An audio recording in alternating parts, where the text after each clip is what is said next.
50 வயது அப்பாவிடம் மகன் கேட்ட கேள்வி. பதிலை கேளுங்கள், நெஞ்சம் கணக்கும். ஓர் இளைஞன் தன் தந்தையை பார்த்து கேட்டான்.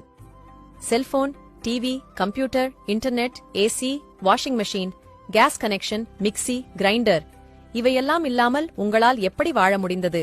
தந்தை பதில் கூறினார்.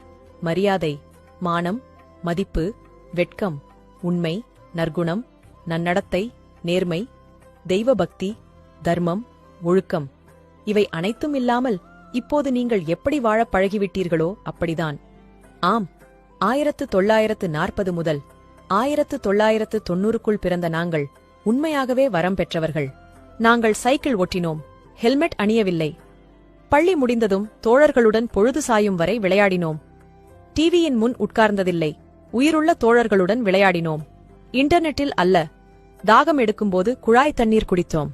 மினரல் வாட்டர் அல்ல, ஒரே டம்ளர் ஜூஸை மாற்றி மாற்றி 4 நண்பர்களும் குடிப்போம். எந்த தொற்று நோயும் வந்ததில்லை. தினமும் அரிசி சாதம் தின்போம். ஆனாலும் எடை கூடியதில்லை. சர்க்கரை நோய் வந்ததில்லை. எங்கு போனாலும் வெறுங்காலுடன் நடப்போம்.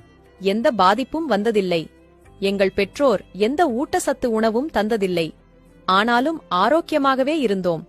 எங்கள் பெற்றோர்கள் பணக்காரர்கள் அல்ல. ஆனாலும் அன்புக்கும் பாசத்துக்கும் பஞ்சம் இல்லை. பெற்றோர்